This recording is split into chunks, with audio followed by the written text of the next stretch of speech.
Hey guys, I don't have any updates on coronavirus and through hiking in the Appalachian Trail today. I haven't really seen a lot of changes in what's going on, but always I will try to do my research and keep you all up to date on that information. So today I have an exciting interview. I am going to be interviewing Nahamsha hiker, or Taylor. Taylor was one of the first hikers that I decided to follow for the 2020 season, just because I really liked her attitude and her spunk. And she's an awesome hiker. I was just excited to see how well she was going to do. So I was really excited for the opportunity to interview Taylor. So obviously this happened a little bit ago. She did decide to get off the Appalachian Trail for the time being and possibly hike in the year 2021.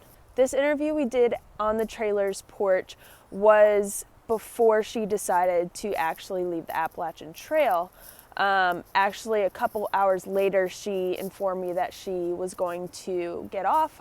She asked me to shuttle her to the airport in Asheville, and that's what we did. So you'll see her interview, which is pre-decision, and then I do like a little video after I dropped her off. It was really sad because I was really rooting for her. She was one of the people I first decided to follow, so obviously I was rooting for her to get to Maine. But I know when she comes back, she's gonna rock it. So I hope you guys enjoy this interview, and let me know what you think in the comments section below. Hello everyone, it is Candy Mommy here with another Thru hiker interview. So today we have Taylor, or Nahamsha. I always get it wrong. She is Nahamsha hiker. And you can find her on YouTube and Instagram. I will link that in the description below.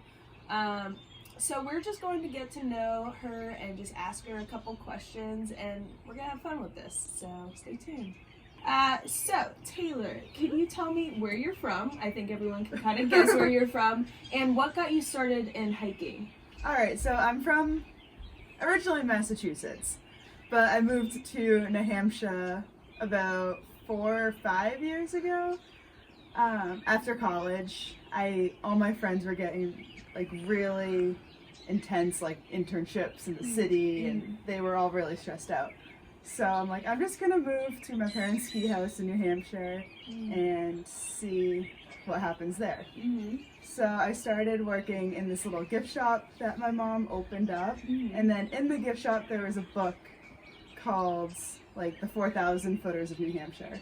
And I was bored at work and I started reading it. I'm like, oh, these mountains look so cool. So I started hiking those. I realized that the AT goes right through some of those mountains, and I just got fascinated. Like, I started researching it more and more and seeing like vlogs and blogs and everyone hiking it. I'm like, that's something that I think I would enjoy. Is that how you figured out about the Appalachian Trail, or did you know about it beforehand? I had no idea before. Oh, really? Wow. I remember hiking the Franconia Ridge. Yeah. And the really pretty, like, bowl. Yeah. You see all these views. It's beautiful, and that was only in like 2017, so that was pretty recent. Yeah. And these people had giant backpacks, and I couldn't figure out why. And I'm standing there in like a 3-liter backpack, and I'm like, geez, like why do these people need so many things? And I think it was like just a little bit after that it clicked that that was the Appalachian Trail. Yeah. And so that fascinated me. And then I would strategically start hiking mountains that were on the Appalachian Trail, and like hoping I would run into a through hiker. And like I thought they were celebrities. I thought it was so cool every time I saw one. Yeah, we got that a little bit in for people that don't know, I'm looking at Sheriff. He's behind recording, so for those that don't know, I'm looking at him. But when we would go through areas that a lot of day hikers were at, there was just a lot of people asking us a bunch of questions, and Trail Magic, they were asking us a bunch of questions. It was always nice talking to people about it. We had several people who were just like, I don't know what you're doing, why are you doing this? It doesn't make sense to me why you're hiking all the way to Maine. Have you gotten any people like that? I got a lot of funny comments from day hikers. Okay. That I'd just like pass them, I'd be like, how are you? And they'd be like, oh my god, I'm so tired. And I'm like, and then they'll be like, oh, well, where did you start? I'm like, 13 miles ago. And they're like, oh, well, we did 0.5. And just stuff like Yeah, that. that's fun. I remember getting like a little sliver of service, so I like pulled over on the side of the trail and I called my family, and this day hiker came and asked me to move because they wanted a picture of the white blaze. Oh. I'm like, you could just like go another 20 there's feet. There's several. Yeah. Just follow this until big. You'll see several. In light of the whole coronavirus, how are you figuring out about it? Are you getting updates pretty prompt, or is it really hard to get updates on the trail? So I feel like I've been more disconnected than the average person. I think the whole coronavirus really escalated while I was in the Smoky Mountains, which is very disconnected. I didn't have much service at all. So I took a 0 day the day before the Smokies, and I was sitting in the bar and the news was on, and I'm like, okay, like this is a thing, like a couple people in the US have it. But it never occurred to me that I would ever have to think about getting off or any of that. So I went into the Smokies for 3 days, and then I came out, and then all of a sudden I'm seeing all these things, and that's when I figured out it was serious. So what kind of comments have you gotten about you hiking? I know that you have told me a little bit about that, but what kind of comments have you gotten on this situation? Yeah, so I get a lot of messages on Instagram from other hikers just asking what I'm doing. And that's not something that I appreciate them asking, but I haven't just shared my thoughts to people I don't know.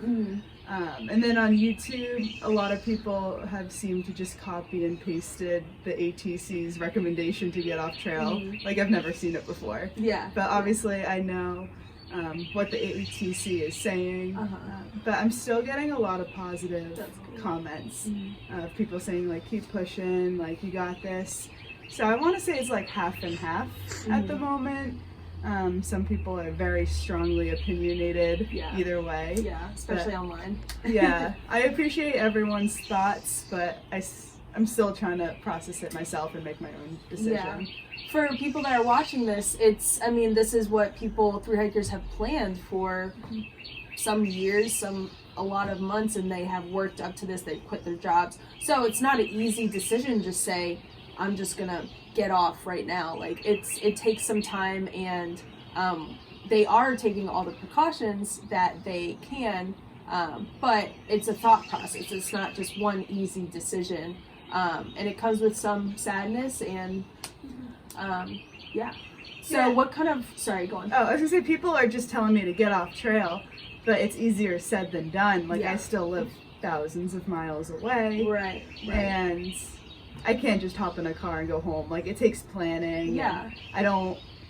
There's places I don't want to go, like airports and shuttles, and everything's a risk. Yeah. So my parents might be planning a trip to visit me. This was always their plan, to visit, but they don't know if they're going to take me home at the end. Yeah. So we're just going to see how that goes. Yeah, and I think a lot of hikers are just kind of going town by town and just kind of figuring it out, because like you said, it isn't like an easy I'm gonna call an Uber and just Uber all the way home. It's not super easy. So what precautions have you taken by reading the ATC's guidance?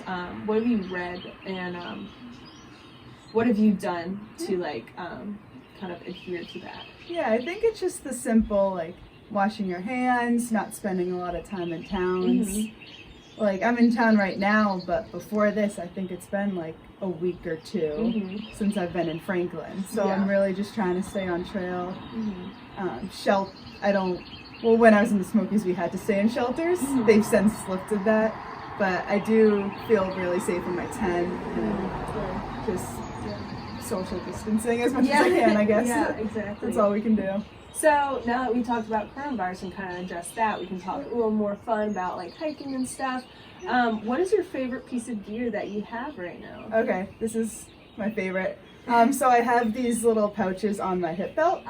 One is for supplies like my headlamp, lighter, things I might need, wallet. But then the other one is just this big rectangle and it's full of snacks. Yay! So it's my snack pocket is my favorite, because in the morning I take my food bag and I plan out my snacks for the whole day, and it's just I think Are you it's able fun. to fit all your snacks in there? A lot of them. Nice. Enough till I have to like redo my whole water and maybe Yeah. stop for lunch. Yeah. But yeah.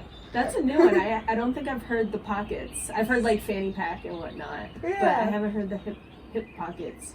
I mean, I think all my other gear I need to live, like my tent, my sleeping bag, like that's a given. I need those. Yeah, but yeah. my snack pocket, I think it's unique. Yeah. So, how many miles have you been averaging? I've been kind of following you off and on, and you've been doing some pretty big miles. How many have you been averaging? Yeah, so I started the trail doing 15 and 16 mile days, which I thought was average, but everyone else said I was just going way too fast.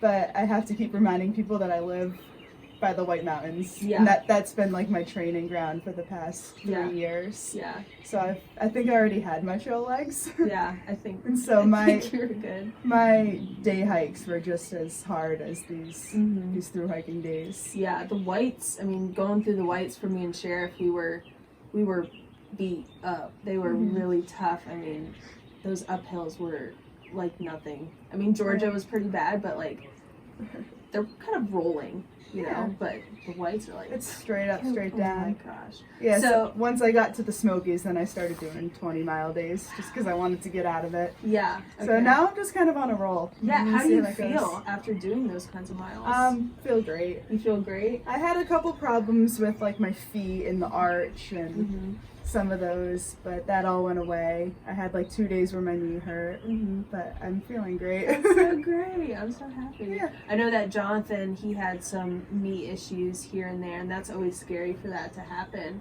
But once you're able to like get out of that and get back into your rhythm, it's I don't know, for him. It was good for me. It made me feel better, knowing that he was better. Yeah, cool. So, how can we follow you on social media or YouTube? Yeah, so I post almost daily on YouTube. Taylor, the Nahamsha hiker. Okay, could you spell that for us? Yes,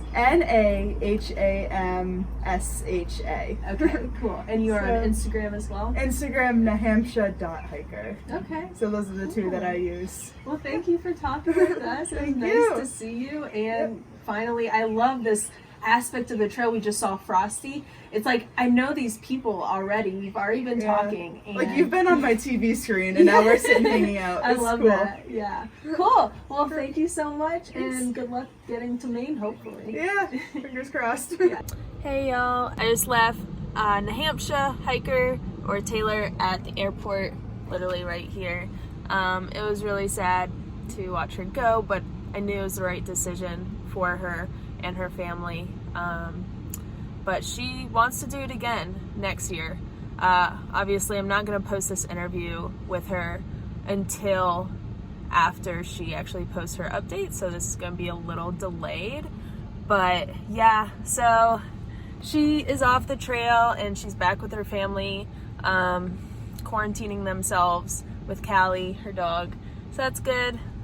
Just, it's sad seeing people get off, and I was rooting for her, and the fact that this coronavirus is affecting that many people and through hikers is just really sad. But it's gotta happen. It's gotta happen.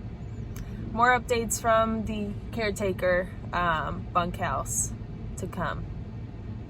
There's a lady literally standing here looking at me, asking me to move, I'm guessing.